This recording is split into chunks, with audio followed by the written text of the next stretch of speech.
Assalamualaikum warahmatullahi wabarakatuh.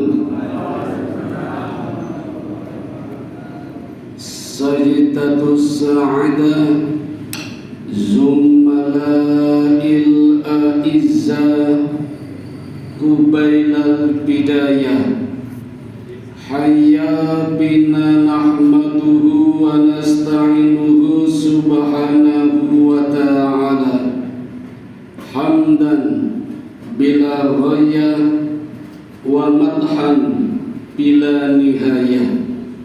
Ashhadu an la ilaha illallah wahdahu la syarika lahu wa ashhadu anna Muhammadan abduhu wa rasuluhu la nabiyya ba'da.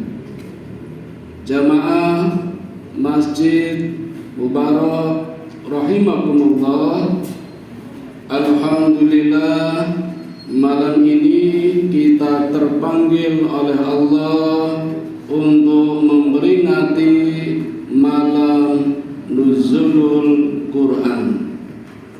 Nuzulul artinya turunnya.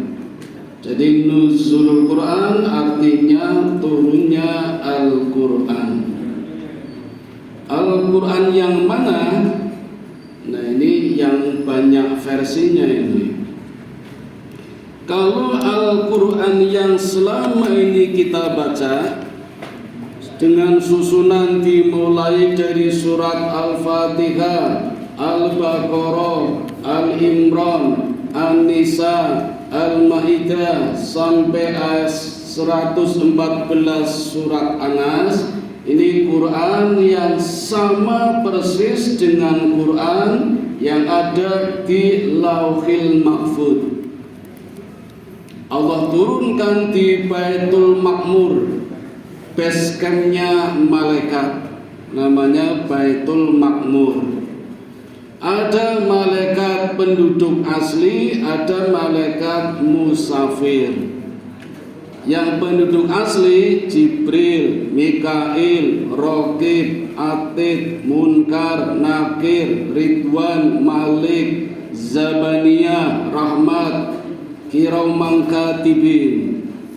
Nah, yang musafir jumlahnya 70.000 malaikat yang setiap saat, bukan setiap hari, setiap saat mengelilingi Ka'bah. Jadi di Baitul Ma'mur juga ada Ka'bah. Dan setelah mengelilingi Ka'bah, 70.000 malaikat ini keluar meninggalkan Baitul Ma'mur karena dimatikan oleh Allah. Allah ciptakan lagi yang baru, 70.000 lagi masuk, keluar lagi 70.000 malaikat. Termasuk yang hadir di malam hari ini, kalau kita bisa melihat di atas ada 70.000 malaikat. Untungnya tidak bisa melihat, kalau bisa gila kita. Mereka mencatat amal kebaikan kita setiap saat hingga kembali kepada Allah. Kemudian Allah matikan malaikat 70.000 itu. Maka pastikan setiap kebaikan kita hadir, sehingga kita tercatat oleh malaikat sebelum dimatikan Allah. Karena nanti ada datang malaikat baru lagi 70.000. Jadi kalau kita absen, satu kebaikan saja kita absen, kita terlepas dari catatan 70.000 malaikat.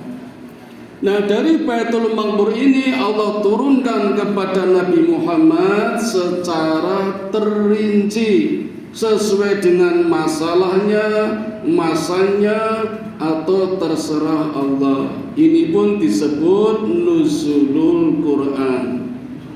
Padahal jumlah ayat 6.666 ayat. Maka kalau ini disebut Nuzulul Quran, setiap hari kita juga bisa merayakan, memperingati malam Nuzulul Quran. Karena kalau di rata-rata dalam satu hari turun 20 ayat, karena setahun ada 360 hari. Kalau yang dimaksud nuzulul Quran adalah turun ayat yang pertama, maka nuzulul Quran yang pertama turunnya pada tanggal 29 Ramadan. Pertama kali Muhammad diangkat menjadi nabi di usia 40 tahun. Surat Al-Alaq ayat 1 sampai dengan 5.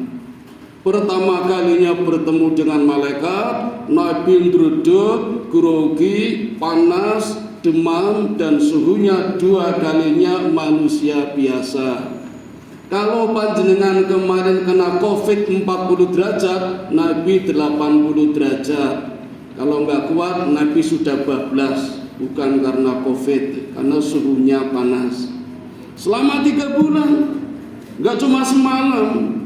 Nah, setelah 3 bulan nuzulul Quran lagi, turun surat yang kedua, Al-Mudaththir. Ya ayyuhal mudaththir, wahai orang yang berselimut, kum fa'andir, bangunlah, sampaikan dakwah, tebarkan risalah Islamiyah. Nah, Nabi naik pangkat menjadi Rasul. Setelah 3 bulan menjadi Nabi, diangkat menjadi Rasul pada tanggal 21 Ramadan. Maka kalau kita belajar dari sejarah, nuzulul Quran notabene-nya Lailatul Qadar hampir dipastikan turunnya antara tanggal 21 Ramadan dan 29 Ramadan. Tapi jangan spekulasi, amalannya harus istiqomah, karena Nabi memberikan sinyal di dalam hadisnya setiap tanggal ganjil, mulai tanggal 21, 23, 25, 27, 29. Nah, kalau nuzulul Quran setiap hari, maka hadirin sekalian, monggo disami boten apa? Kula mangke mawon gampang. Saya ingin menyampaikan ayat-ayat yang mungkin jarang dikenal orang, terutama ayat yang turun di bulan Ramadan. Ini ayat unik, aneh, spesialis, tidak masuk akal. Di bulan Ramadan betapa sulitnya melakukan ibadah ini, malam dingin siang panas, tapi Allah justru menurunkan perintah untuk berperang. Inilah yang sangat luar biasa sekali. Ada apa ini di balik perintah puasa? Nabi justru oleh Allah diperintahkan perang. Dalam sejarah, informasi terakhir yang saya peroleh, Nabi seumur-umur, mulai diangkat jadi Nabi, mulai hijrah dari Mekah ke Madinah, itu mencatat lebih dari 300 peperangan. Kalau dihitung-hitung berarti setiap hari perang itu. Umar bin Khattab di dalam hadisnya mengatakan, seumur aku mengikuti Rasulullah berpuasa di bulan Ramadan, diperintahkan untuk berperang 2 kali, yaitu perang Badar dan Fathul Mekah. Nah, kalau tentang nuzulul Quran sudah umum. Saya ingin menyampaikan satu ayat yang turun di bulan Ramadan. Saat kita sedang berpuasa, nyaman-nyaman saja, ada takjilan, ada tadarus, tapi Nabi justru berperang. Maka saya ingin mengajak hadirin semua mencoba membayangkan seolah-olah kita hidup di tengah-tengah Nabi, atau ada Nabi di antara kita. Karena Nabi sangat senang kepada umatnya yang tidak kenal aku, tapi membayangkan aku, seolah-olah ikut menyelami kehidupanku. Nabi senang. Saya ingin mengajak malam ini untuk membayangkan bagaimana kita hadir di tengah-tengah Nabi di bulan Ramadan ketika diwajibkannya berperang. Tapi saya butuh waktu 2 jam ini. Kuat boten? Jenengan tunggu kula ngadeg. Kalau 2 jam insya Allah saya bisa santai. Tapi kalau nawar 1 jam, saya harus cepet-cepet ini. Risikonya kepleset-pleset, kan saya sudah nggak muda lagi. Nah, dulu pas enom biasa kampanye jurkam, saniki pun perai, sering salah lidahnya. Ya tak coba, siapa tahu 1 jam selesai, syukur setengah jam, tapi nggak ada jaminan lah. Makanya kesuwen di stop mawon ya. Makanya mboten rampung tak sambung kuliah subuh, nopo kuliah tarawih, nopo pas Obama.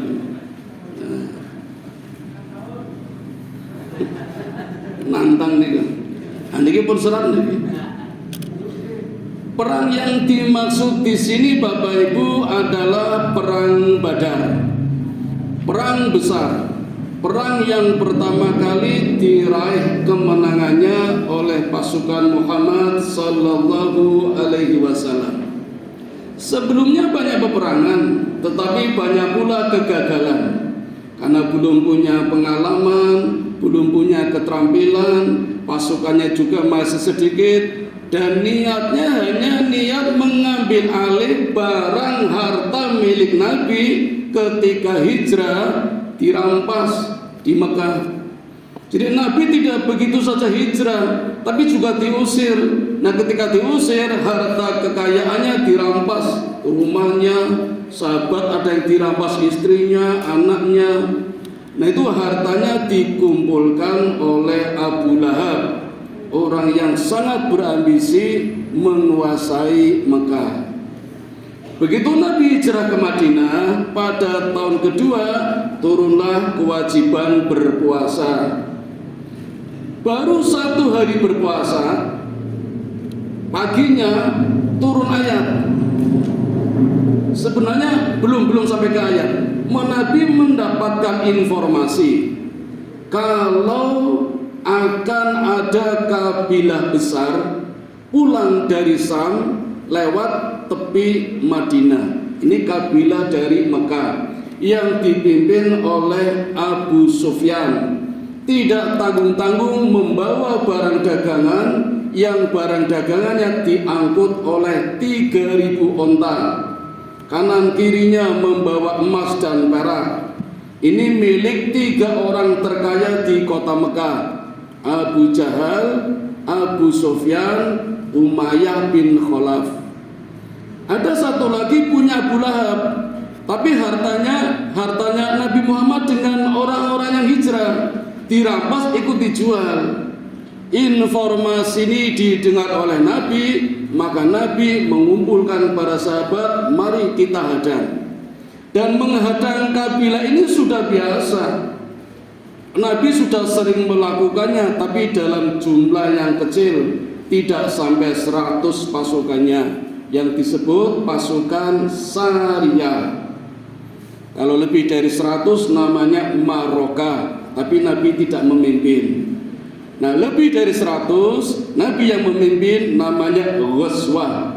Nah inilah Ghazwah yang pertama, Ghazwatul Badar, perang besar, perang tercepat di dunia, karena kejadiannya intinya hanya 2 jam, tapi prosesinya 2 hari, 2 bulan, 2 tahun sebelumnya Allah sudah mengaturnya.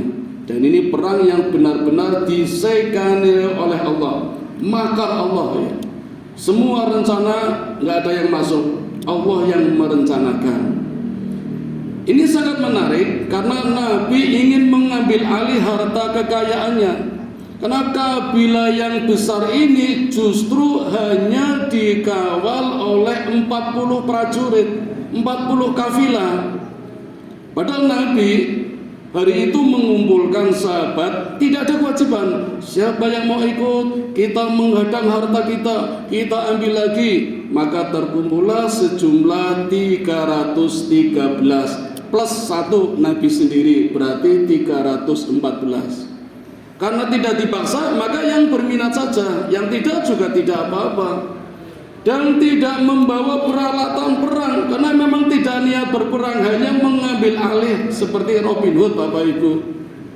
Sehingga pasukan yang berangkat hanya kuda sejumlah 2, ontanya 68. 2 kuda, yang satu dinaiki oleh Zubair bin Awam, kuda yang satunya dinaiki oleh Al-Miqdad.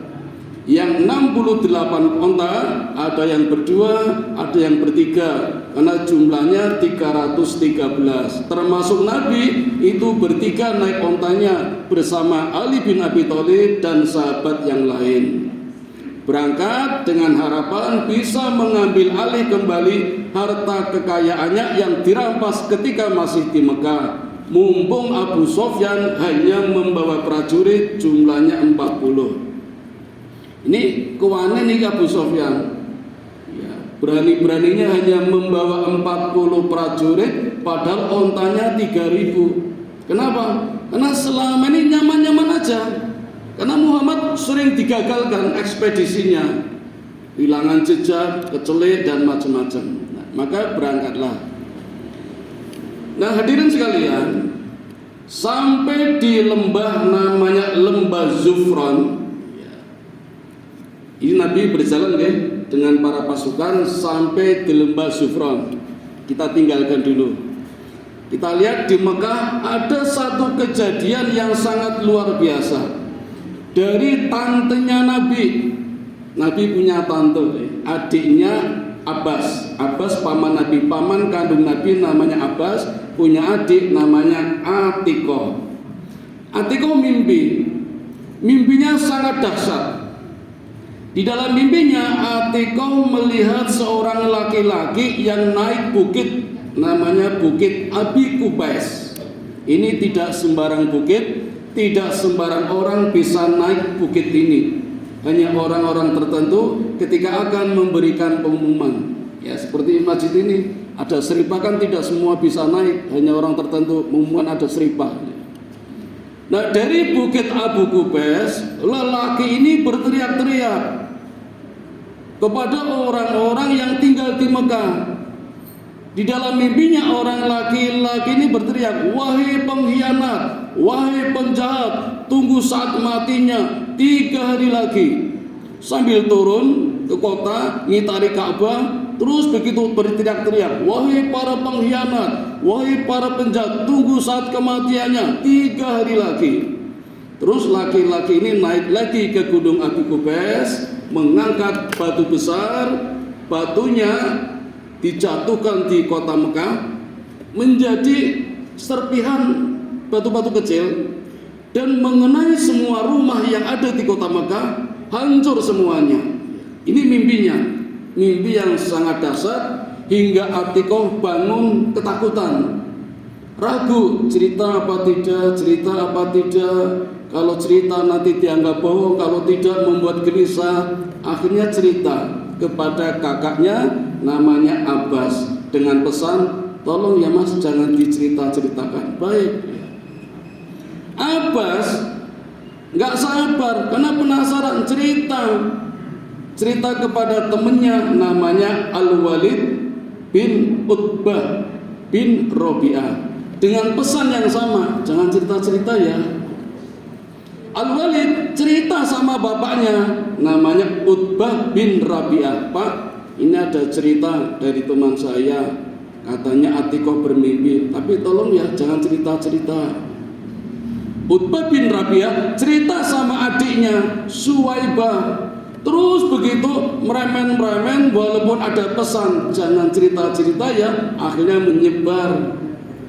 Pagi harinya ketika Abbas akan tawaf, ternyata di depan Ka'bah sudah banyak orang hadir di majlis Quraisy yang dipimpin oleh Abu Jahal.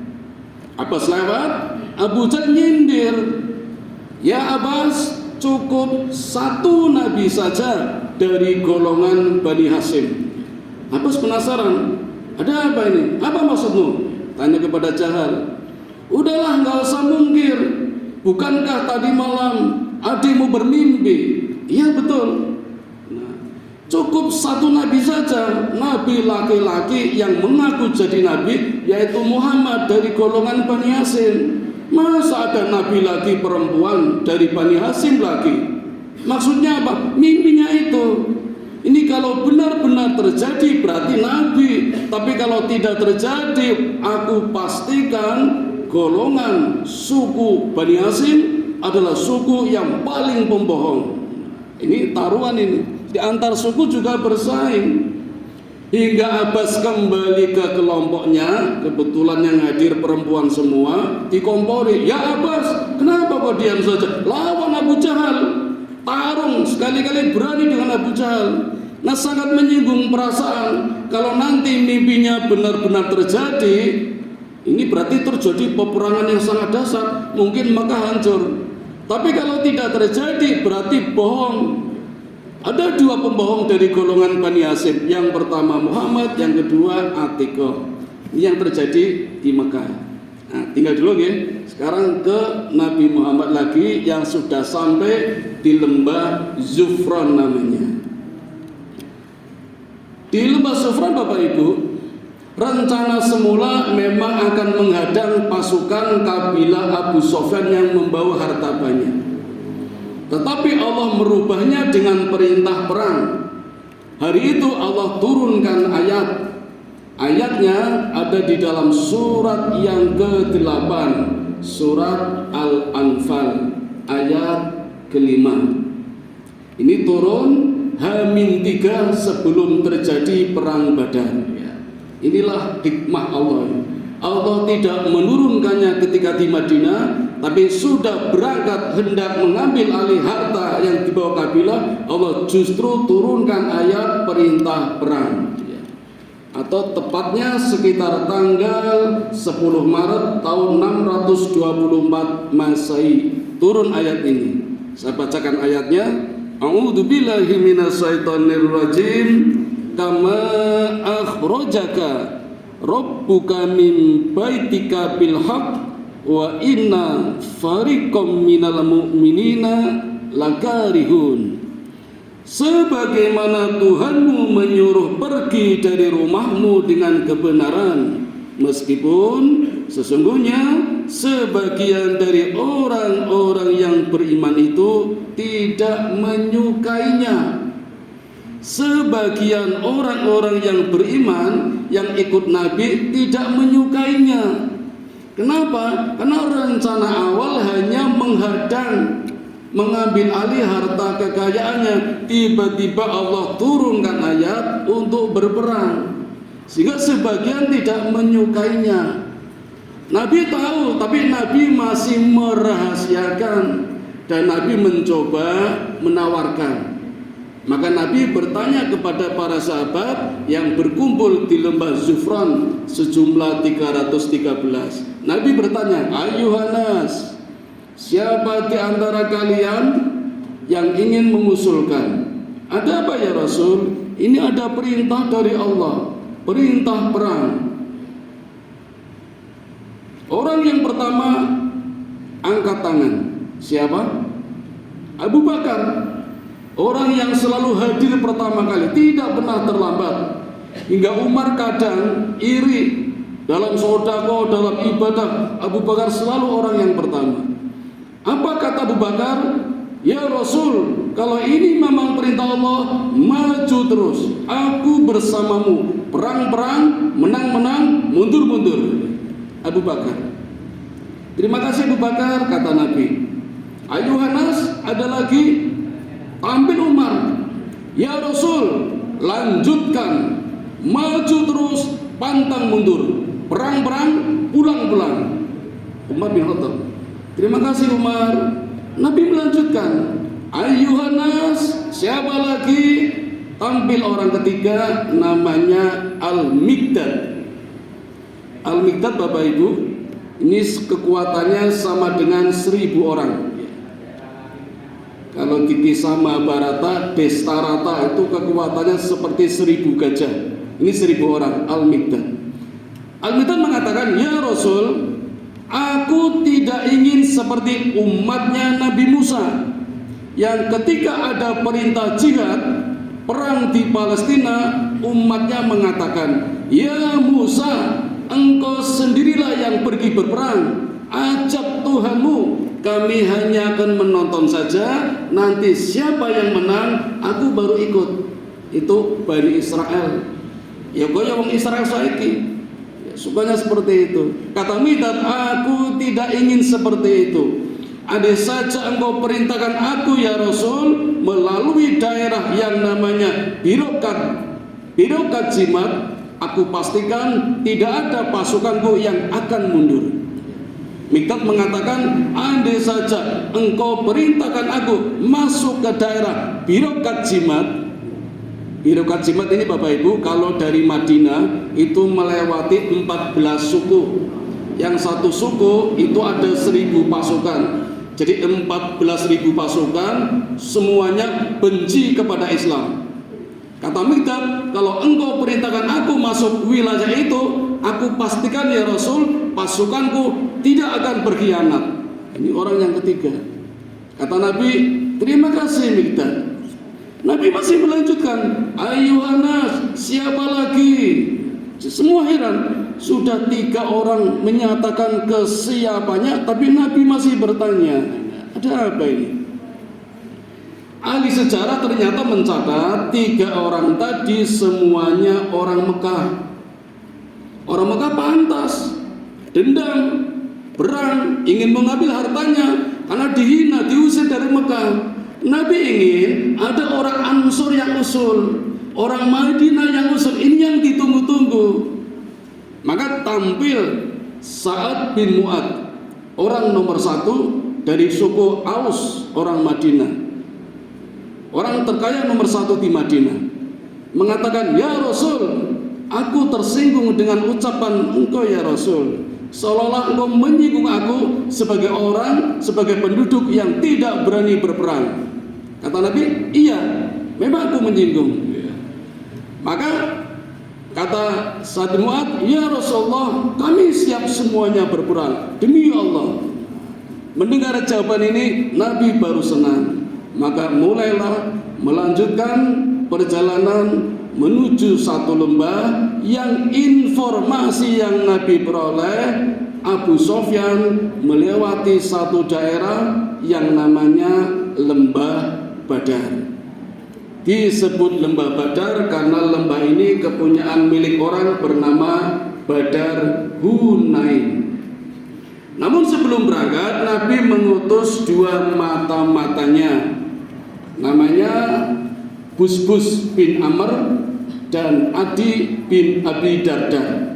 Jadi Nabi punya 2 mata-mata untuk menyelidiki sudah sampai belum pasukannya Abu Sofyan. Sampailah 2 mata-mata ini di satu lokasi yang dianggap sebagai pasar. Karena zaman dulu orang itu jualan asal gelar saja, pakai tikar, jualan apa saja.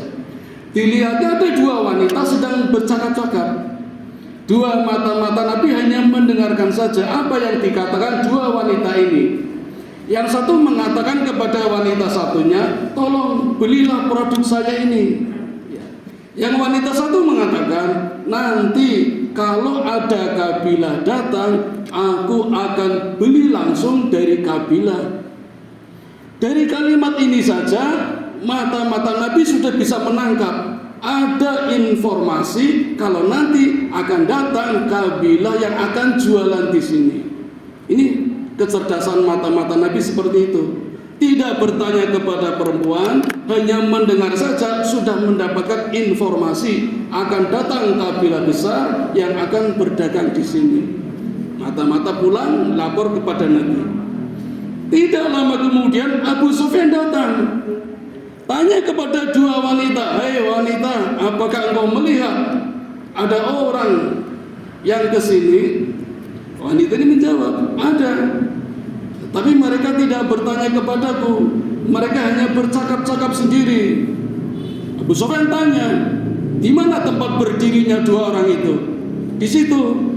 Maka Abu Sufyan mendekatinya dan dijumpainya di tempat mata-mata 2 orang tadi berdiri ada kotoran onta. Kita lihat kecerdasan Abu Sufyan. Dipegang kotoran ontanya, anget. Berarti baru saja. Ini cerdas ini. Ya, di dalam peperangan dibutuhkan orang-orang cerdas seperti itu. Tidak cuma itu, dikorek-korek kotorannya, ternyata di dalam kotoran onta ada kurmanya. Sudah pasti ini kurma orang Madinah, onta orang Madinah. Karena onta di seluruh Jazirah Arabia makanannya hanya daun-daun. Hanya onta Madinah saja yang makanannya korma. Karena Madinah negara terkaya ketika itu, sampai berlimpah-limpah kormanya dikasihkan makan buat ontanya, kotorannya baunya korma wangi. Ini kecerdasan Abu Sofyan. Maka Abu Sofyan memastikan pasti orang-orang Madinah termasuk Muhammad sudah ada di sini. Entah di mana belum tahu, tapi sudah ada di sini. Maka hari itu juga Abu Sofyan menulis surat ditujukan kepada kafir-kafir Quraisy, orang-orang terkaya, sebutkan namanya. 1 Abu Jahal, 2 Umayyah bin Khalaf, 3 Abu Lahab. Segera datang, kami butuh bala bantuan. Kalau hari ini tidak datang, kalau malam ini tidak datang, habis harta-harta kalian. Kan ini 3.000 onta membawa harta milik orang-orang kaya Mekah itu. Surat selesai, lalu Abu Sofyan memerintahkan kepada mata-matanya, karena Abu Sofyan juga punya mata-mata, namanya Dardar Damdam bin Amr. Kalau tadi punya Muhammad Busbus bin Amr sama Abi bin Dardar, yang ini Damdam bin Amr, namanya mirip. Kita lihat Bapak Ibu, Damdam bin Amr ini ahli strategi. Orang yang pandai bikin isu, suka bikin hoak. Jadi kalau zaman sekarang ada orang yang pintar bikin hoak, mungkin belajar dari zaman jahiliyah. Berangkat membawa suratnya Abu Sofyan dengan menggunakan onta. Biasanya perjalanan butuh 10 hari, ini dengan cepat sekali, bisa dibayangkan seperti apa kecepatannya itu, entah lewat mana itu. Nah, sampai di daerah Batok, hampir masuk ke Mekah, sudah terlihat benteng pertahanannya, ada penjaganya di atas, namanya daerah Batok. Damdam ini merobek bajunya, disobek-sobek, onta yang ditungganginya disembelih, lalu dilumuri darah semuanya. Ya, ini acting ini, dilumuri darah. Begitu masuk Batok, teriak-teriak, Al-Gaus, Al-Gaus, penyerangan, Al-Latima, gawat, genting, penyerangan, bahaya. Sambil muter-muter, sehingga orang pada keluar. Orang bertanya, ada apa? Tidak dijawab, muter-muter terus, sambil berteriak, Al-Latima, Al-Gaus, Al-Gaus, Al-Latima, sambil jatuh, nanti bangun lagi, jatuh lagi, bangun lagi. Hanya pura-pura saja. Kalau di sepak bola namanya dribbling, di pura-pura jatuh biar penalti, jatuhnya di kotak penalti biar penalti ya. Itu yang jagonya, rajanya dribbling siapa itu? Neymar itu ya, dari Brasil. Sekali main 30 kali dribbling itu. Itu masih senior, masih junior. Seniornya ada itu, Rudi Voller dari Jerman itu sekali main 50 kali jatuh bangun, padahal pura-pura nggak ada apa-apa, biar penalti, seperti itu, dribbling. Damdam seperti itu, jatuh bangun, berdarah-darah, padahal darah onta itu, pura-pura itu. Hingga orang keluar semua, sampai persis di hadapan Abu Jahal, ditanya baru ngomong, tunjukkan suratnya, bala bantuan harus segera datang, kalau tidak Muhammad sudah menyerang. Padahal belum, Muhammad belum menyerang, masih baru keluar dari daerah lembah Zufran, belum menyerang, belum ketemu Abu Sofyan, tapi diberitakan sudah menyerang. Buktinya aku ini berdarah-darah, padahal darah onta itu. Maka malam itu Abu Jahal mampu mengumpulkan prajurit sejumlah 1.700 tambah 300. Nah, kenapa bisa jadi 1.000? Kisahnya begini Bapak Ibu. Mundur ya, mundur 3 bulan sebelum terjadi perang Badar. Umayyah bin Khalaf, orang terkaya nomor 3 di Mekah, punya sahabat dagang namanya Sa'ad bin Mu'ad dari suku Aus, tadi orang terkaya di Madinah. Itu bersahabat walaupun beda agama, tapi sahabat dagang. Kalau berdagang seringkali berkunjung. Kalau saat berdagang mampir Mekah, kalau Umayyah bin Khalaf berdagang mampir Madinah.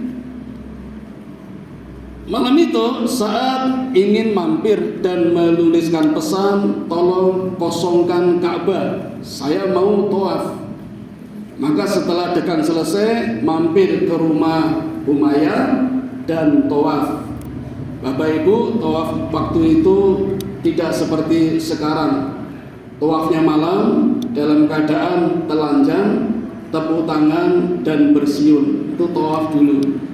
Malam telanjang, bersiul dan tepuk tangan. Ingin tahu tepuk tangannya seperti apa?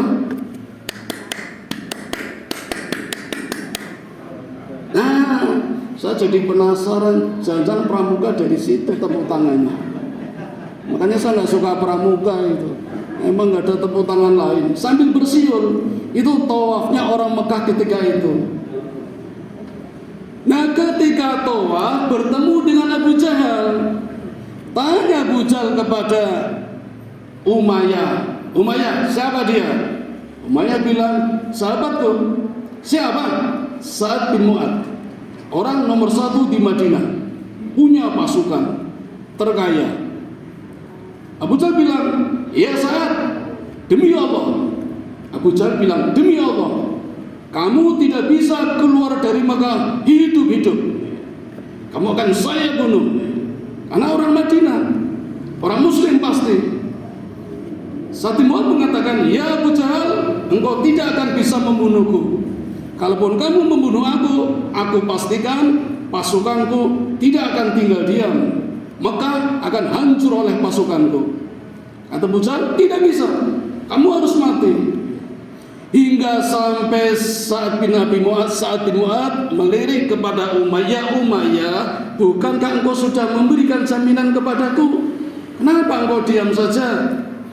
Ahli sejarah mengatakan Umayyah hatinya condong kepada Abu Jahal karena rajanya, Raja Mekah, sedangkan Sa'ad hanya sahabat. Maka Umayyah membela Abu Jahal.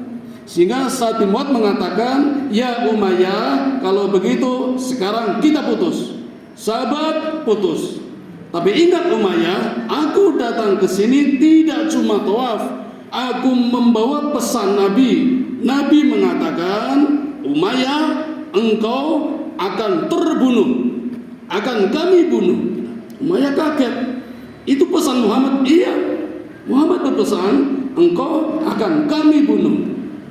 Mendengar pesan itu, Umayyah kaget, dredeg, hingga apa yang dipegang semuanya terjatuh dan langsung pulang.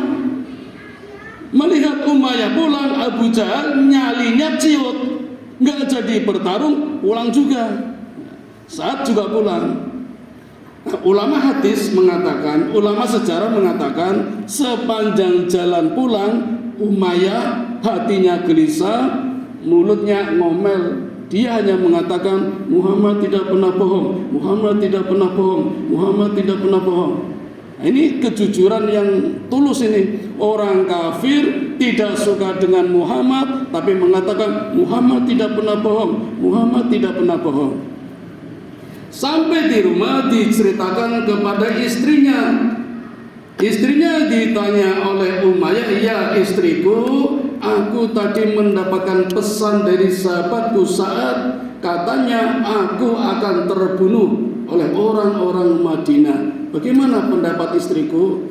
Istrinya menjawab, setahu aku Muhammad tidak pernah bohong, Muhammad tidak pernah bohong. Wah, jadi malah tambah mangkel ini. Kalau begitu istriku, mulai saat ini aku tidak akan keluar dari Mekah. Jangankan keluar rumah, keluar kamar pun tidak, belik sembunyi selama 3 bulan itu. Nah, ketika mendapat perintah ini, diminta bala bantuan menyelamatkan Abu Sofyan, itu kan baru dapat 700, kurang 300 ini, menjadi 1000 kan tambah 300. Abu Jahal mendatangi Umayyah dan dijumpainya Umayyah sedang berada di depan Ka'bah, di hadapannya pasukannya sejumlah 300. Apa kata Abu Jahal? Ya Umayyah, kenapa di sini? Ayo kita berangkat. Kata Umayyah, ya Abu Jahal, bukankah engkau tidak ingat apa Sampai pesan saat dulu 3 bulan yang lalu bahwa aku akan terbunuh di Madinah. Kata Abu Jahal, bohong itu, gak usah percaya, kita berangkat saja, kita gabung, kita perang. Kata Umayyah, tidak, aku sudah berjanji tidak akan perang. Abu Jahal pulang, tapi datang lagi dengan membawa dupa. Di Mekah Bapak Ibu ada 2 dupa, dupa besar, dupa kecil. Yang besar untuk laki-laki, yang kecil perempuan. Yang dibawa Abu Jahal dihadiahkan kepada Umayyah dupa kecil yang baunya wangi tapi bau perempuan. Umayyah marah. Ada apa Abu Jahal? Kata Abu Jahal, banci kamu, lagi-lagi tidak berani perang. Nah, tersinggung itu, maka ditepisnya dupanya. Dan Umayyah mengatakan, ayo kita berangkat. Wah, siapkan pasukan, baju perang. Istrinya nanya, bukankah engkau berjanji tidak akan keluar dari Mekah? Kata Umayyah, enggak, hanya 3 langkah saja, nanti setelah itu kembali ke Mekah lagi. Ya, hanya pura-pura. Tapi Abu Jahal tidak bodoh. Setiap kali berjalan, setiap kali berangkat, istirahat, selalu dipantau, diawasi dan dimotivasi agar Umayyah tidak jadi berangkat, tidak jadi pulang. Akhirnya Umayyah tergiring sampai ke lembah Badar. Itu kisahnya. Sehingga Abu Jahal membawa pasukan sejumlah 1000 dengan niat benar-benar perang. Maka pasukannya lengkap, persenjataan lengkap, semua menggunakan baju perang, topeng besi, kendaraannya, kudanya, ontanya juga berbaju besi. Kudanya 200, ontanya 800. Setiap pasukan membawa anak panah sejumlah 150 anak panah. Beda dengan pasukan Muhammad, kan tidak tahu akan ada perintah perang, niatnya menghadang kabilah saja yang jumlahnya 400. Sehingga yang dibawa cuma 2 kuda, onta 68, tidak pakai baju perang, panah yang dibawa tiap orang hanya 5, karena niatnya tidak berperang. Ternyata ada perintah perang. Ayat yang kelima surat Al-Anfal. Inilah yang menyebabkan dalam ayat ini dikatakan sebagian orang beriman merasa berat. Beratnya kenapa? Karena menghadapi 2 pasukan. Maka Nabi memotivasinya kepada para sahabat, wahai sahabatku yang hadir di sini, aku pastikan semuanya masuk surga. Ini memotivasi ya, biar mau berperang.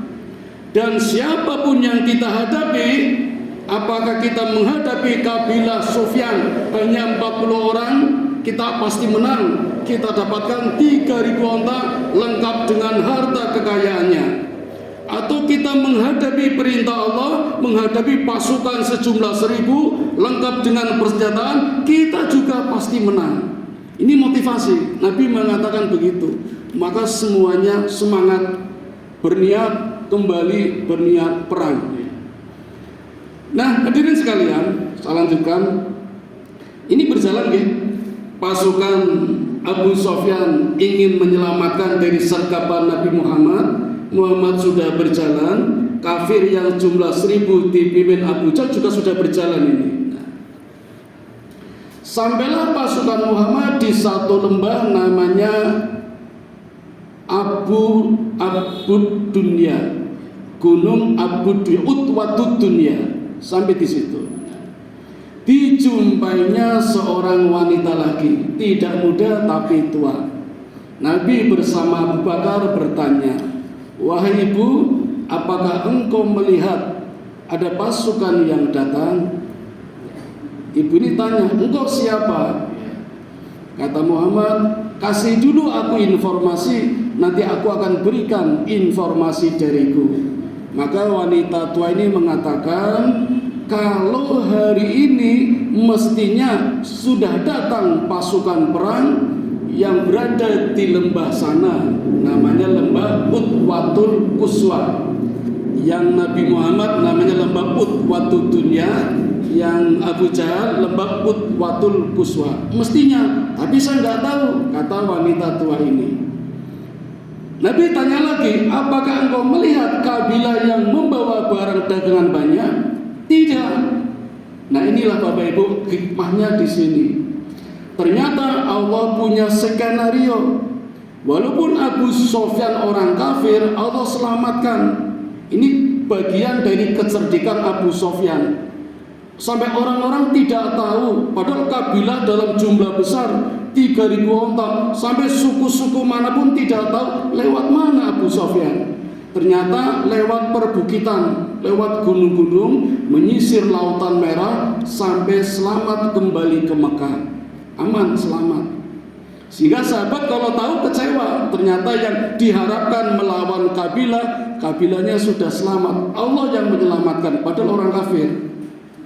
Abu Sufyan ngirim surat kepada Abu Jahal yang mengatakan, kami sudah selamat, segeralah pulang saja, tidak usah berperang.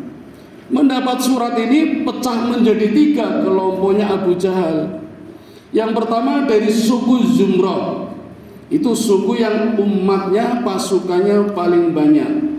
Apa kata suku Zumrah yang dipimpin oleh Utbah bin Rabi'ah, panglima perangnya? Ya Abu Jahal, kita pulang saja, harta kita sudah selamat, buat apa berperang? Maka Utbah bin Rabi'ah menyiapkan pasukannya untuk segera pulang. Yang kedua, suku Bani Hasyim. Selain hartanya sudah diselamatkan, kata suku Bani Hasyim, kalau kita memerangi Muhammad sama saja perang saudara. Kalaupun kita menang, kita nanti dipermalukan di Mekah. Beraninya hanya sama saudaranya sendiri. Udahlah, nggak usah berperang. Maka bersiap-siap pulang juga ini. Abu Jahal tidak rela. Maka Abu Jahal mencoba mencari celah bagaimana agar pasukan yang mau pulang bisa kembali lagi. Maka didatanginya seseorang yang dianggap memang berniat perang. Namanya Amir bin Hadrami.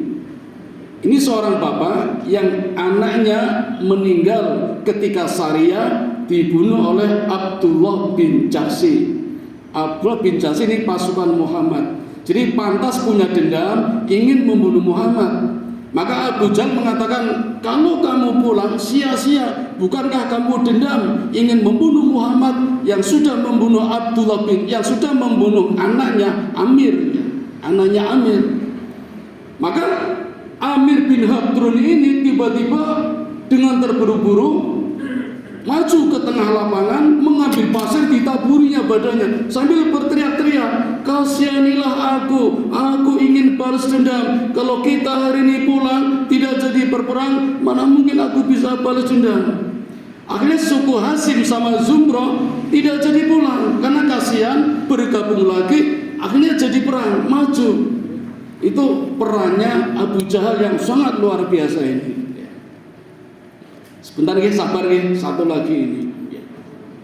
Bapak Ibu, sebenarnya Abu Jahal juga ragu mau perang, karena ada masalah dengan suku Kanana.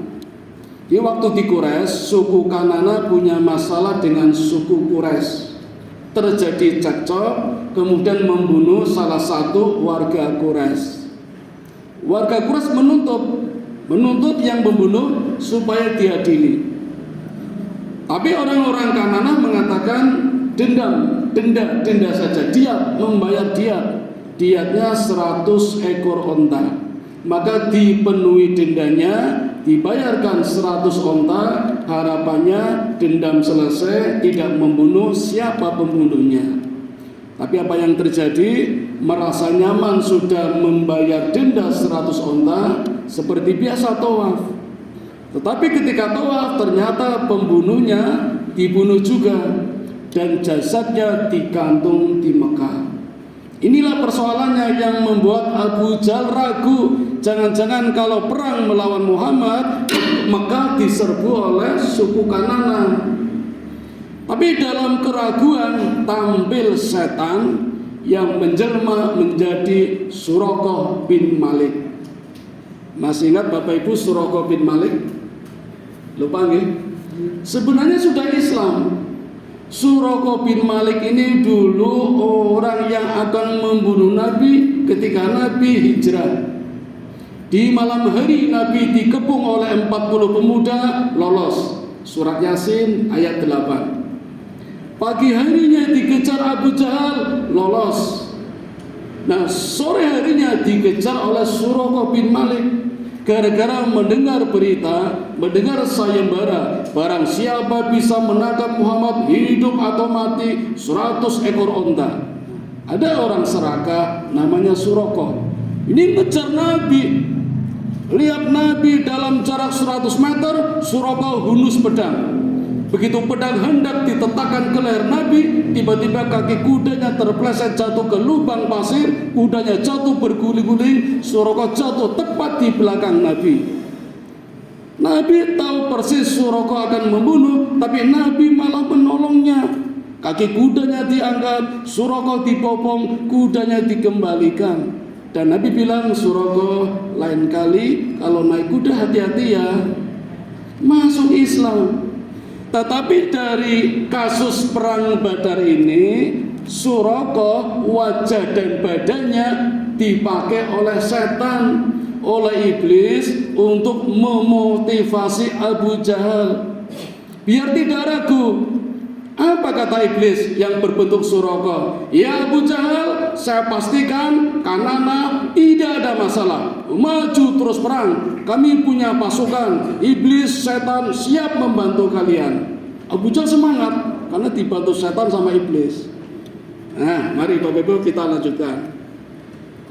Sampai pada H-2 sebelum perang Badar, 2 hari sebelumnya, apa yang terjadi di lembah Badar? Utwatud dunya, utwatul quswa. Nabi mulai merapikan pasukannya seperti biasa, memberikan komando, bersaf-saf berdiri. Ketika saf berdiri, bagian depan ini terjadi masalah yang lucu ya. Ada satu sahabat yang perutnya gendut. Jadi pasukannya menonjol, barisannya tidak rapi. Sama Nabi ditonjok perutnya pakai tongkat. Sahabat ini tersinggung. Ya Rasul, saya minta kisos. Wah, sahabat marah. Ini kita mau perang malah minta kisos ini. Kata Nabi, baik, ini tongkatnya. Gantian, silakan tonjok perutku dengan tongkat itu. Kata sahabat ini, ya Rasul, waktu tongkat itu mengenai perutku, aku tidak pakai baju. Lalu gantian, Rasul juga lepas baju. Rasul dibuka bajunya.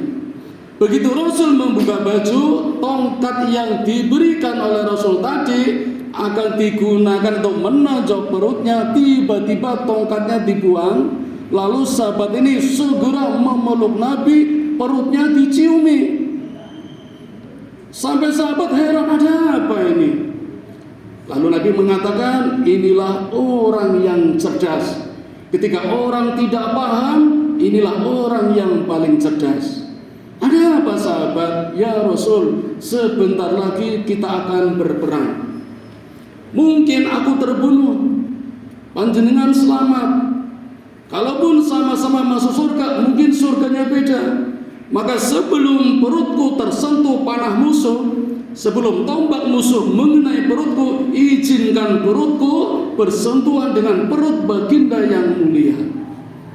Maka dalam keprihatinannya Nabi mengatakan, inilah orang yang cerdas, orang yang benar-benar dijamin masuk surga.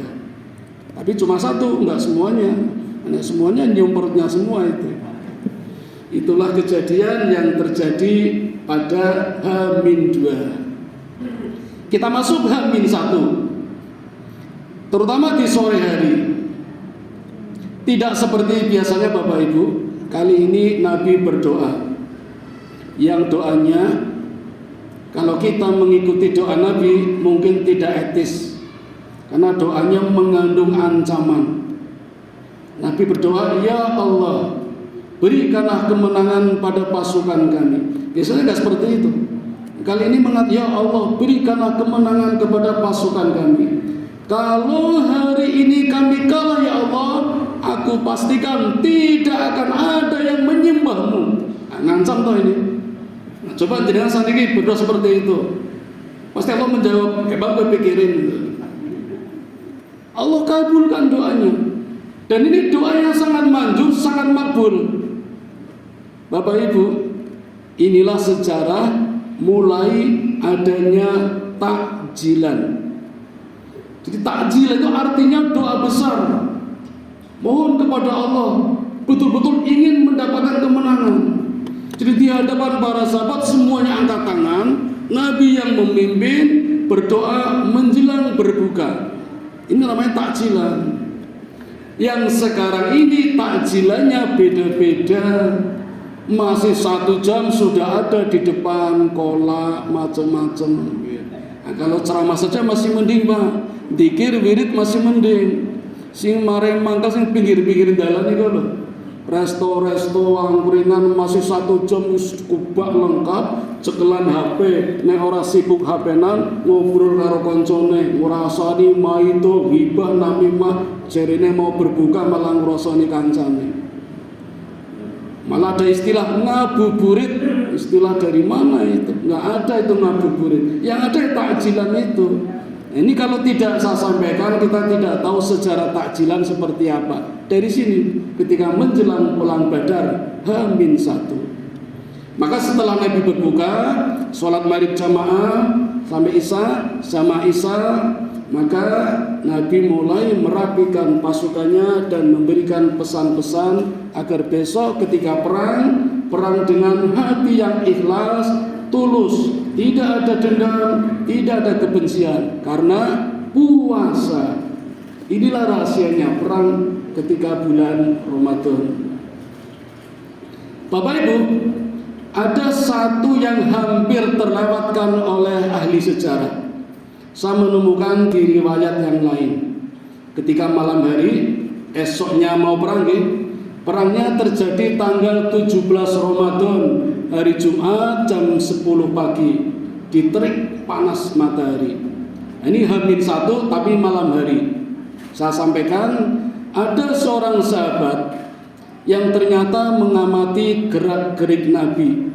Beliau sangat prihatin, sedih melihat Nabi berjuang, tidak disambut malah disambit, kadang dilempari batu, dikucuri kotoran onta, dihina.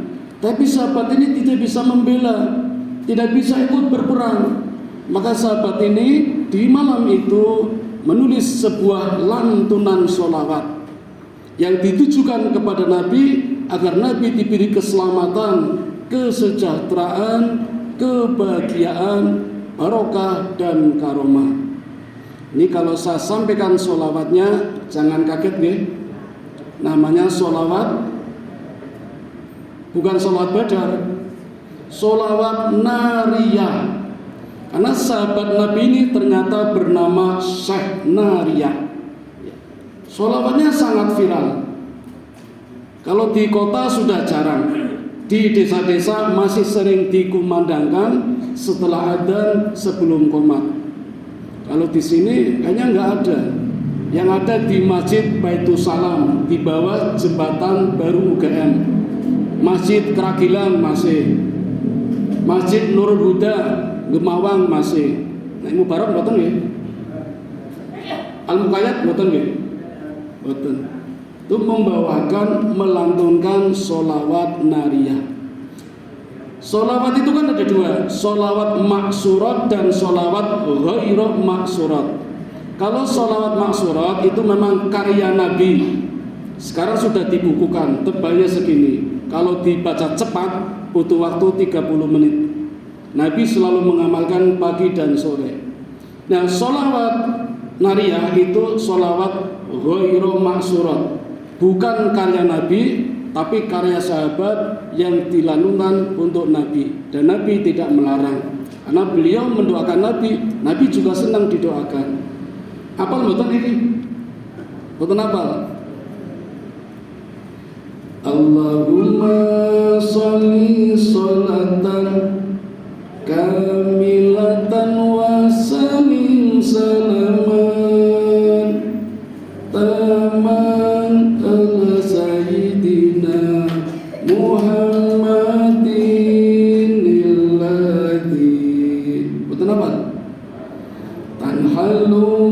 bihil uqadu wa tanfariju bihil qurabu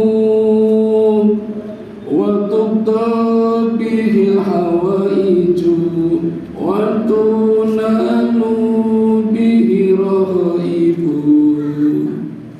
wa husnul khawatimi wa yustasqal ghamamu biwajhil karim wa ala alihi wa sahbihi fi kulli lamhatin wa nafasin bi'adadin kulli ma'lumillah. Nah, itu selawatnya. Maka malam itu Allah memberikan barokah dan karomahnya berupa hujan. Allah turunkan hujan yang berbeda. Di pasukan Muhammad hujannya rintik-rintik, marai ngantuk, sejuk, nyaman. Maka semua pasukan Muhammad tertidur pulas. Sementara di kubu orang kafir hujannya lebat, badai, pakai angin, tendanya berantakan, logistiknya bertebaran, tanahnya banjir, tidak bisa tidur, paginya udah ngantuk, perang malah ngantuk. Pasukan Muhammad malah segar bugar, sangat bersemangat karena hujannya cuma rintik-rintik. Itulah khasiat dari hujan. Maka kalau kita Allah turunkan hujan rintik-rintik, alhamdulillah bersyukur, menguatkan badan, menyehatkan badan, mensucikan hati. Itulah hujan yang rintik-rintik. Jadi kasus hujan berbeda tidak cuma sekarang Bapak Ibu, dari dulu sudah ada. Kemarin di taman siswa disikar nih dalane, wetan ora udan, kulon udan. Nek mung ditugel udah biasa, kitulutan loro ora udah biasa. Wingi disikar nih, kula pas lewat malah kudanan aspo kidul, sing wetan ora udan niku. Wah, dah enggak usah kaget. Di zaman dulu udah biasa, Allah bedakan hujannya. Nah, di malam ketika para sahabat tidur pulas, Nabi bermimpi. Nabi bermimpi, ayatnya ada di surat Al-Anfal lagi, tapi ayat yang ke-8.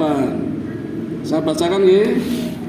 Ayatnya berbunyi, artinya demikian: agar Allah memperkuat yang hak yaitu Islam dan menghilangkan yang batil yaitu syirik, walaupun orang-orang yang berdosa musyrik tidak menyukainya. Itu ayat 8. Sambung ayat 9. Ingatlah ketika kamu memohon pertolongan kepada Tuhanmu, lalu diperkenankannya bagimu, sungguh aku akan mendatangkan bala bantuan kepadamu dengan 1000 malaikat yang datang berturut-turut. Ini mimpinya Nabi ketika malam hari turun ayat ini. Allah menjanjikan bantuan 1000 malaikat. Kenapa? Karena di pasukan Abu Jahal juga dibantu setan, dibantu iblis. Allah bantu malaikat. Di ayat ini 1000 malaikat turun berturut-turut. Di hadis lain 3000 malaikat. Berarti kalau 1000 berturut-turut, 1000, 1000, 1000, 3000, pas itu. Tapi kalau menurut logika, pasukan kafir kan cuma 1000. Kalau malaikat 1000 pas ya. Sebenarnya kalau satu Jibril saja sudah cukup itu. Tapi itulah urusan Allah. Allah berjanji kirim 1000 malaikat. Baik Bapak Ibu, lanjut ya. Panggung ya. Nah, sampailah saat terjadinya perang Badar di pagi hari. Dan kebiasaan orang-orang Arab sebelum terjadi perang total mengadakan mubarozah, perang tanding. Yang pertama 1 lawan 1. Di kubu orang kafir menampilkan Aswad bin Abi Aswad. Namanya siapa Pak?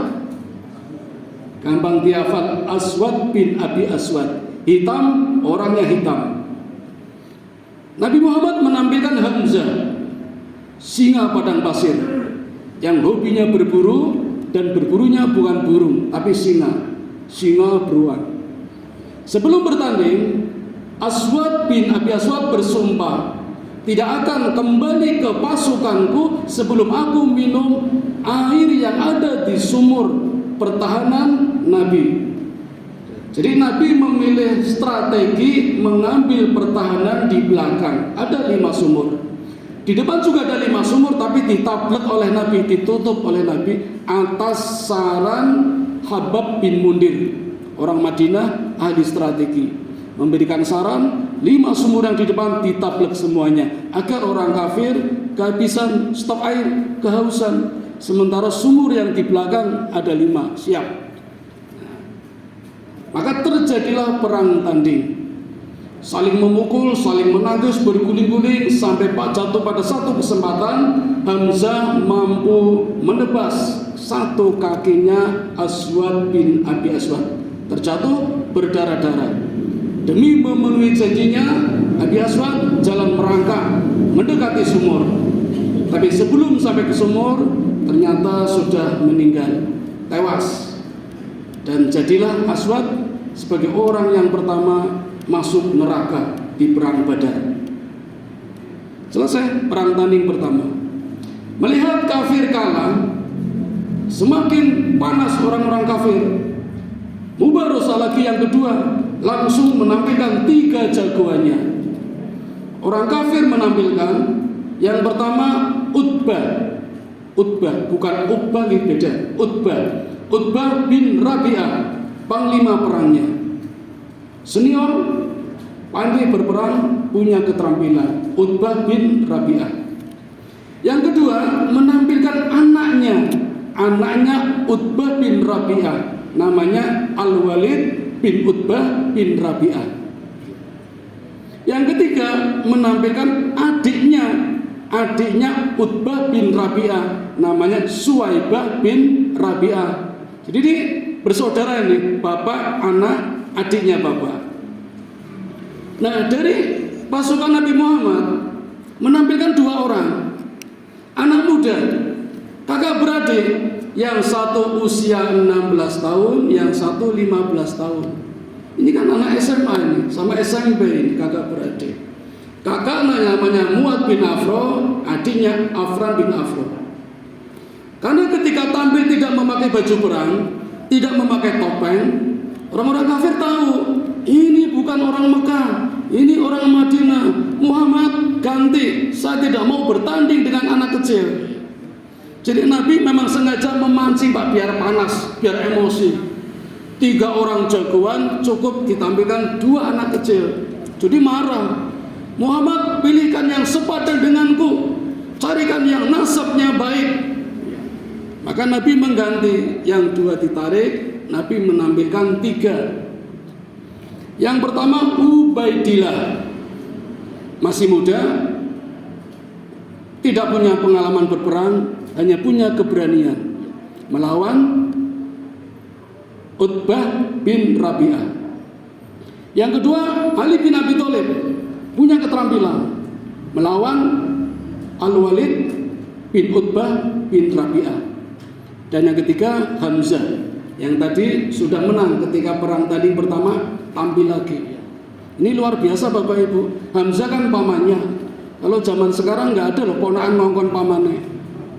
Luar biasa, berarti kan taat betul itu. Nah, maka terjadilah mubarosah yang kedua. Ali bin Abi Thalib punya keterampilan, maka dengan mudah mengalahkan Al-Walid bin Rabi'ah. Selesai. Yang kedua, Hamzah juga dengan mudah mengalahkan satunya Suwaibah bin Rabi'ah, juga mudah. Hamzah punya keterampilan juga, pendekar, jagoan, kemampuannya sama dengan Abu Jahal. Nah, yang merepotkan yang ketiga, Ubaidillah melawan Utbah bin Rabi'ah. Utbah punya keterampilan, senior, Ubaidillah masih muda, tidak punya keterampilan, tapi kuat badannya.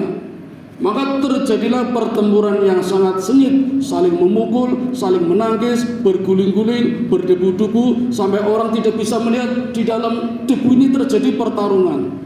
Sampai pada suatu ketika keduanya terjatuh, mental semua, masih hidup.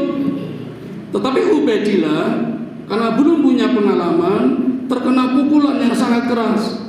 Walaupun menggunakan perisai, perisainya pecah, kena dadanya, hingga Ubaidillah meninggal.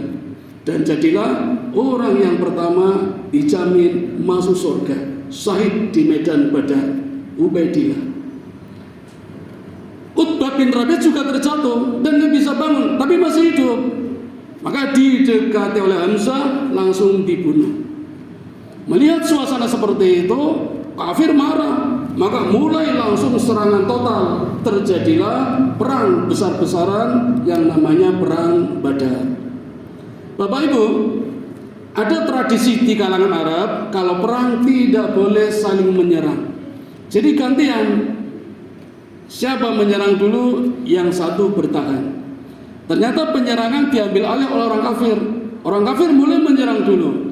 Dan Nabi Muhammad memberikan aba-aba yang tidak pernah terjadi, sehingga orang kafir heran. Nabi memberikan perintah kepada para sahabat, semua pasukan duduk semua, nggak ada yang berdiri. Jadi orang kafir bingung, ada apa ini? Ternyata ahli sejarah menuliskan, duduk itu banyak manfaatnya. Kalau berdiri pakai perisai, mungkin kakinya bisa ketebas pedang. Kalau kakinya dilindungi, mungkin kepalanya yang kena panah. Maka dengan posisi duduk, perisai bisa mampu melindungi semuanya.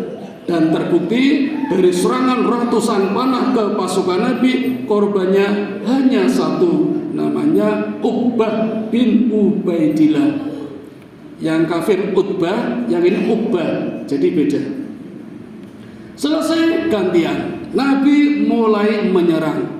Lagi-lagi perintahnya membuat orang kafir bingung, karena Nabi membagi pasukan menjadi 3 sayap, sayap kanan, sayap kiri, center back. Yang sayap kanan dipimpin oleh Zubair bin Awam, sayap kiri dipimpin oleh Al-Miqdad, yang central back dipimpin oleh Abdurrahman. Sekarang Bapak Ibu saya tawarkan, mau cerita yang mana dulu? Kejadiannya sama-sama, tidak bisa urut. Mau yang sayap kanan dulu, apa sayap kiri? Tak tawarkan ini. Oke, sayap kanan dipimpin oleh Zubair bin Awam. Zubair bin Awam, Bapak Ibu, sebenarnya punya masalah dengan Nabi Muhammad. Ibarat murid dan guru punya masalah. Tahu masalahnya Bapak Ibu? Dulu ketika Nabi Muhammad melamar Aisyah, ternyata Aisyah sudah dilamar oleh 3 orang pemuda, yang 2 kafir, yang 1 muslim. Zubair bin Awam, muridnya sudah melamar, gurunya melamar. Zubair santri yang teladan, orangnya soleh, tahu diri, melihat gurunya melamar, mundur. Inilah murid teladan. Nggak ada sekarang murid seperti itu. Nah, guru yang lamar, pantang mundur, maju terus. Guru-guru sikat-sikat. Nggak ada. Oh, sekarang saya kalau di sekolah ketemu murid saya, papasan, iki sing mundur sinten, Pak? Gurune murid ora gelem mundur, murid saya kaya ngono kuwi. Zaman saya jadi murid, lihat gurunya datang, tak bawakan tasnya, sepedanya tak tonton. Saniki ora ono. Guru saya melihat papan tulis, saya tahu, langsung tak bersihkan. Saiki piketnya siapa ya? Itu Ahmad malah menunjuk. Kamu busuk, bukan saya piketnya. Jawab casaniki. Yang lebih ngeri lagi, sekarang banyak guru dikriminalkan, banyak nyubit kriminalkan. Nah, kalau sudah seperti itu, mana ada barokahnya pendidikan? Nggak ada. Dulu banyak guru nyuruh murid yang tidak ada hubungannya dengan pelajaran, tapi ada barokahnya. Nggak ada murid stres. Sekarang banyak murid kesurupan, nggak ada barokahnya, gurunya dikriminalkan. Ini masalahnya, tetapi Zubair bin Awam mampu melepaskan masalahnya, malah menjadi santri yang teladan. Perang fokus khusus spesial membela Nabi, menempati posisi memimpin di sayap kanan. Dan Zubair Bapak Ibu punya keterampilan. Keterampilannya pandai memainkan pedang. Pedangnya kecil, namanya trisula. Kanan kiri membawa pedang.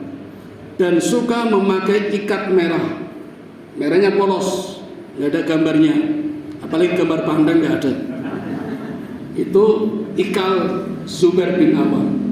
Dan begitu Nabi memberi komando Allahu Akbar, langsung maju dengan dua pedangnya begini, kayak renang itu. Maka kanan kirinya kena tebas semua, langsung mati. Hingga menembus pasukan paling belakang, habis maju lagi juga seperti itu. Maka banyak musuh berjatuhan di tangan Zubair bin Awam. Sayap kanan aman, menang. Sekarang sayap kiri. Ini agak merepotkan ini.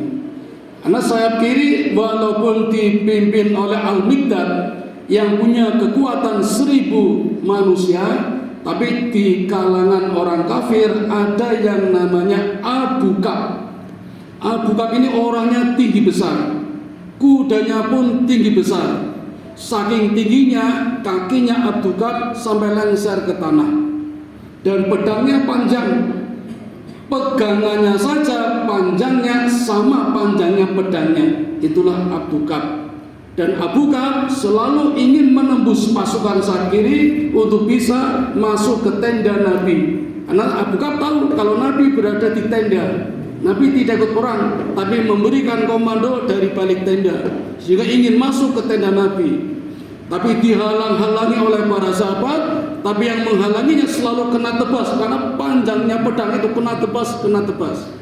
Sahabat lapor kepada Nabi, ya Nabi, sayap kiri kerepotan ini. Ada apa? Ada Abu Kab, sangat menyulitkan. Apa kata Nabi? Panggil Zubair bin Awam, serahkan urusannya pada Zubair bin Awam. Zubair bin Awam yang merasa aman sayap kanan pindah ke sayap kiri, menyelesaikan di sayap kiri dengan keterampilannya. Apa keterampilan yang lain? Bapak Ibu, Zubair bin Awam ternyata pandai naik kuda. Dan kalau naik kuda selalu berdiri, tidak duduk. Itu sering dilatih setiap habis asar. Jadi selepas jamaah asar secara mandiri Zubair bin Awam selalu berlatih naik kuda. Jadi seperti Ronaldo, Cristiano sebelum main bareng main sendiri 1 jam. Itu mandiri, naik kuda, berdiri. Jadi saya bayangkan gini, sambil megang panah sama tombak gini. Itu udah terlatih. Maka begitu mendapat perintah dari Rasul, Zubair bin Awam mengelilingi Abu Kab sampai berkali-kali dan berkata, ya Rasul, tidak ada satu celah pun yang aku dapati dari Abu Kab. Semuanya tertutup rapat dengan besi. Orangnya juga pakai baju besi, kudanya pakai baju besi. Kecuali ada satu lubang kecil ya Rasul yang berada di antara 2 mata. Ada lubang kecil hanya ditutupi oleh kalep kulit hewan. Begitu aku melihat celah itu ya Rasul, aku langsung tancapkan tombak hingga tembus sampai kepala. Maka jatuhlah Abu Kab. Sayap kiri aman. Tapi ada satu kejadian namanya Abu Qatadah terkena panah nyasar. Entah dari mana nyasar hingga bola matanya terlepas. Tapi belum sampai jatuh ke tanah, masih bergelantungan karena ada kulit yang menyangga. Maka dipegangi matanya, lalu duduk. Sahabat mencoba memotivasi, ya Qatadah, pulang sajalah, nggak usah ikut perang, percuma dengan mata seperti itu. Sahabat yang lain, lepaskan saja matamu, lanjutkan perang, syahid, syahid, mati syahid, surga. Abu Qatadah bilang, bawakan aku saja ke tenda Rasul, siapa tahu ada solusi. Maka dituntun, dibawa ke tenda Rasul. Dari jauh Rasul sudah senyum-senyum.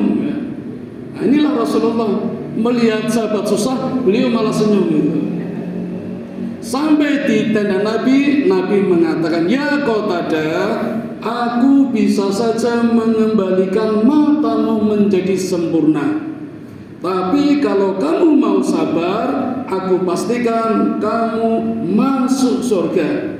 Tapi kalau matamu sembuh, tidak ada jaminan masuk surga. Pilih yang mana? Jangan pilih putih, Pak.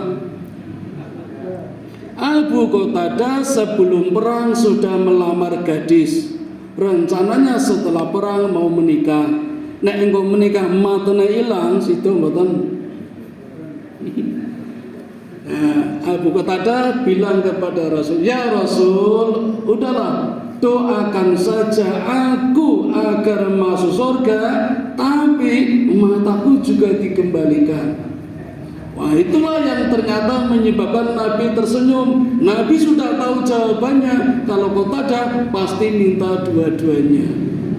Maka Nabi mencoba menyembuhkannya dengan ludah Bismillahirrahmanirrahim, diusapkan ke matanya, matanya dimasukkan lagi, kembali sempurna. Sampai Qatadah sendiri mengatakan, aku tidak bisa membedakan mana tadi yang mataku rusak dan mana yang tadi tidak rusak, sama-sama jernihnya. Itu di dalam hadis yang diriwayatkan oleh Abu Qatadah. Berkat ludahnya Nabi Muhammad Sallallahu Alaihi Wasallam. Ludahnya siapa, Bu? Bagaimana dengan ludah kita? Jangan coba-coba. Karena ada yang mencoba ikut-ikutan. Namanya Musailamah, gelarnya Al-Kadzab. Musailamah si tukang bohong, mengaku nabi palsu dan punya umat. Umatnya juga menuntut, "Ya Musailamah, aku dengar di Hejaz ada nabi bernama Muhammad, bisa menyembuhkan mata dengan ludahnya. Cobalah Musailamah, kamu sembuhkan orang-orang yang sakit mata dengan ludahmu." Maka Musailamah mencoba mengobatinya dengan ludahnya. Apa yang terjadi? Jadi buta semua. Nabi palsu. Maka Bapak Ibu jangan coba-coba. Lanjut ya, tinggal satu, central back, pasukan yang tengah berada di depan pertahanan kemahnya Nabi, dipimpin oleh Abdurrahman. Dulu kafir, namanya Abdul, ikut hijrah, masuk Islam, berubah nama menjadi Abdurrahman. Ada di sini Abdurrahman. Ketika Abdurrahman menghadang Abu Jahal belum tampak, paling belakang. Orang kafir pimpinannya penakut paling belakang, belum tampak, belum nongol. Tiba-tiba di sebelah kiri Abdurrahman datang anak muda, usianya 16 tahun. Namanya siapa tadi? Mu'ad bin Afro. Dia bilang, "Ya paman, mana itu Abu Jahal?" Tuhan bilang, "Kamu kenal?" "Tidak, tapi aku tahu. Aku dengar Abu Jahal adalah orang yang paling menyakiti Nabi Muhammad." "Betul. Mau kamu apa?" "Akan aku bunuh." Wah, keren ini. Anak muda 16 tahun akan menghadang Abu Jahal. Ini yang harus kita tunggu-tunggu ini ya, generasi seperti ini. Orang wanita kelitih, begal aja. Ini. Tidak lama kemudian di sebelah kanan Abdurrahman datang lagi anak muda. Ternyata adiknya usianya 15 tahun, Affan bin Afro. Tanpa sepengetahuan kakaknya, dia juga ngomong yang sama. "Ya paman, mana Abu Jahal?" "Kamu kenal?" "Tidak. Tapi saya dengar Abu Jahal adalah orang yang paling menyakiti Muhammad." "Iya. Lalu ngapain?" "Mau aku bunuh." Wah, keren ini. SMP cah telu lawan Abu Jahal ya. Orang keliti ini, gentleman ini. Kata Abdurrahman, "Nanti kalau Abu Jahal datang akan aku beritahu." Begitu Abdurrahman mengatakan, "Akan aku beritahu," kalau Abu Jahal nongol, tiba-tiba datang Abu Jahal yang dikawal oleh 10 pasukan lingkaran. Di 10 lingkaran. Jadi Abu Jahal dilingkari 10 pasukan lingkar kayak obat nyamuk itu. Dengan pakaian besi, kuda besi, rapat. Tapi Abdurrahman mematikan, "Itu Abu Jahal." Maka begitu Abdurrahman mengatakan, "Itu Abu Jahal," 2 anak muda ini langsung melesat terbang. film kungfu itu loh Pak, langsung terbang menembus 10 pasukan lingkaran, tebas sana sini, membabi buta, sampai berhasil menebas kakinya Abu Jahal, paha yang sebelah kanan sampai berdarah. Tapi adiknya yang 15 tahun meninggal, syahid, masuk surga, keledek masuk surga. Kakaknya masih melawan sampai tangannya terputus, tapi masih bergantungan. Merasa merepotkan, keluar dari barisan, tangannya dilepas sendiri, diputus sendiri, ditarik.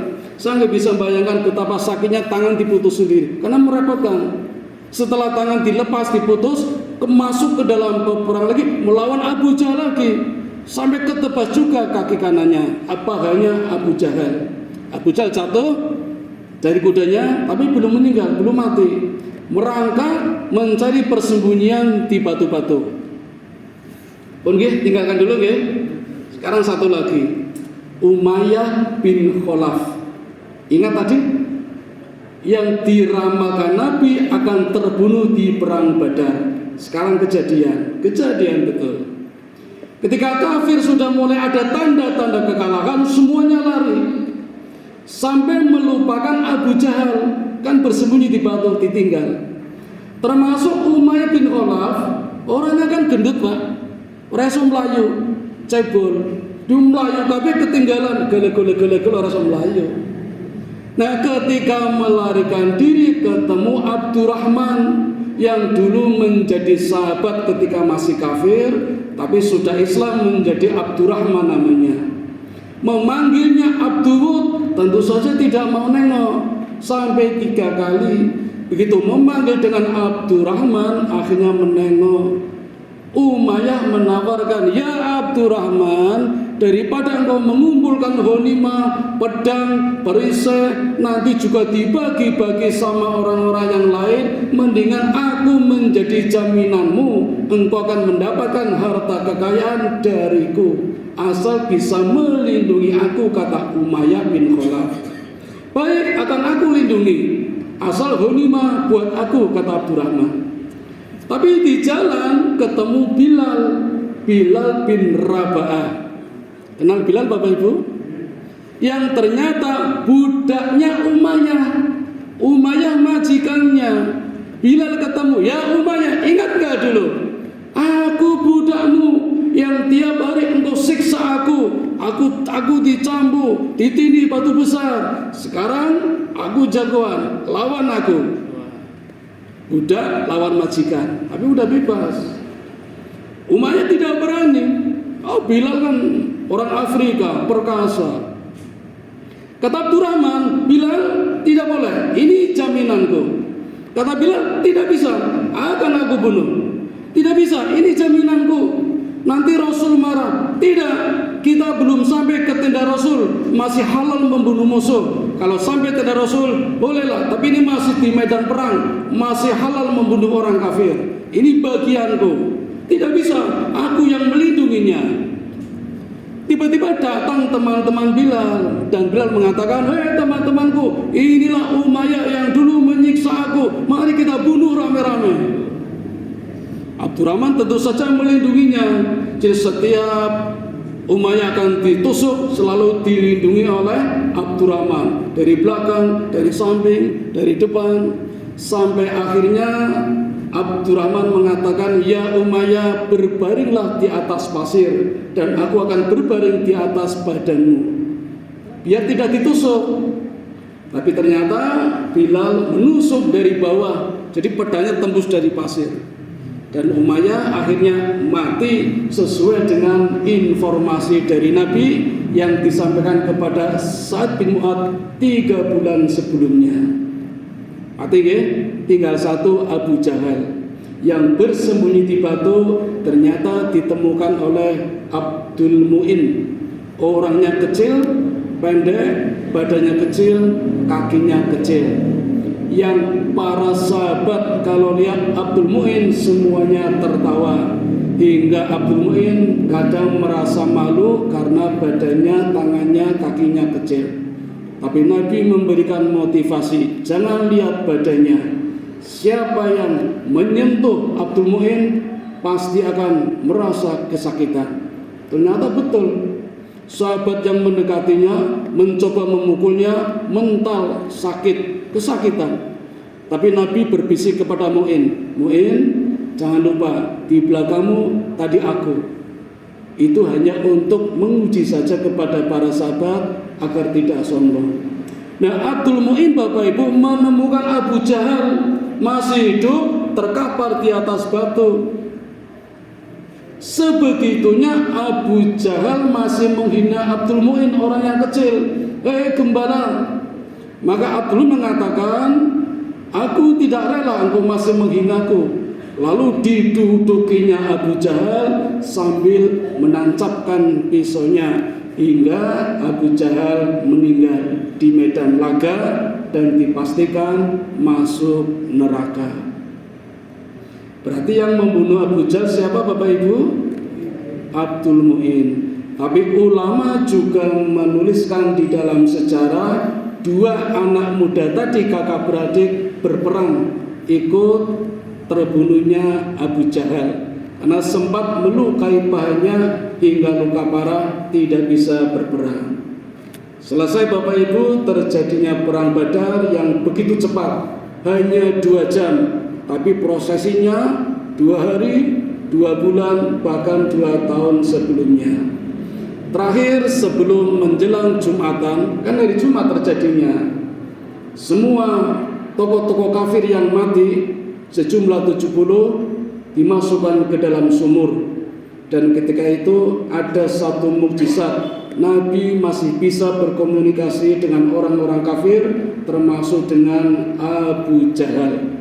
Apa kata Nabi? Inilah buktinya, ternyata janji Allah benar, yang selama ini engkau tidak percaya akan Allah, akan kemenangan yang Allah berikan kepada orang-orang Islam. Jadi mimpinya juga terbukti. Demikian Bapak Ibu kisah perang Badar yang sudah saya percepat, tidak santai karena kejar target. Insya Allah kalau ada pertemuan lagi di suasana acara yang lain kami lanjutkan. Di luar medan perang juga ada masalahnya Abu Lahab dan masalah-masalah yang lain. Mudah-mudahan ada manfaatnya Bapak Ibu. Sampai di sini dulu. Ditutup langsung atau kembali kepada pembawa acara? Oh, langsung. Mari Bapak Ibu kita tutup dengan doa kifaratul majlis. Subhanakallahumma wa bihamdika asyhadu an la ilaha illa anta astaghfiruka wa atubu ilaik. Assalamualaikum warahmatullahi wabarakatuh.